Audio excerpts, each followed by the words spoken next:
Hello, in this video, we are going to cover geometric sequence for IB Math AISL. As you have learned arithmetic sequence, the difference is instead of having common difference, geometric sequence have a common ratio. So in the mathematical notation, you can say the next term divided by the before term has a ratio. And to find a certain nth term, you have it in the formula book.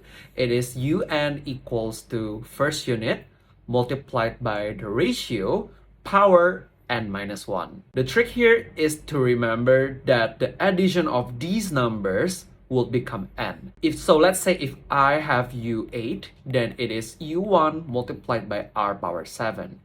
If I have u57, then it is u1 multiplied r power 56. Now let's get into the practice question. Find the general term un of the geometric sequence which has this u5 and this u10. Okay, so as we have two different terms, we can break it down by expanding the u5 first, in which u5 is u1 multiplied r power 4. And input the number 324. And so does for the u10. It is u1 multiplied by r power 9. It is equal to 78732. And keep that as the second equation. As geometric sequence has patterns with multiplication or division, so we can divide the second equation with the first one, in which u10 over u5.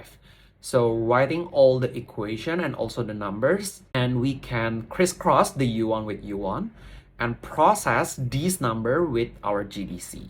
So we get that r power 5 that we get from 9 minus 4 equals to 243. And solving with numeric solver, we will get that r is 3 to equation 1 or 2, depends on your choice. As for me, I will substitute that to the first equation. So u1 multiplied by 3 power 4 is 324. With numeric solver again, we get that the first unit is 4. So the general nth term formula is 4 multiplied by 3 power n minus 1. Now we go to the second question, which has a similar pattern in which they have u8 and u12.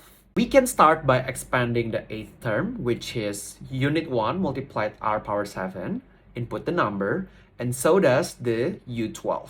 u1 multiplied by r power 11, and we input minus 160. That's the second equation. Again, we can divide them in order to get the ratio power.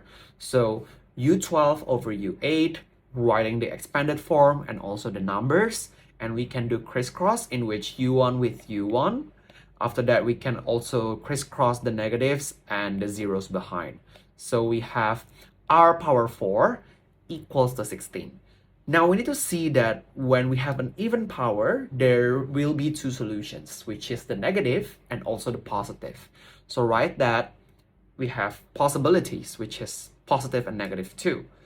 So we need to check the first unit on both cases, which means when the r is positive. So I will use r equals 2 on the first equation. And u1 multiplied by 2 power 7 is minus 10. Using GDC, we get the u1 is minus 5 over 64. And now I'm going to substitute r equals minus 2 to the first equation again. So u1 multiplied by minus 2 in the bracket, power 7 equals to minus 10. So solving that on GDC, I will get that the first unit is 5 over 64. So we're going to have two possibilities of the general term formula, in which un equals to minus 5 over 64 with positive ratio 2 power n minus 1.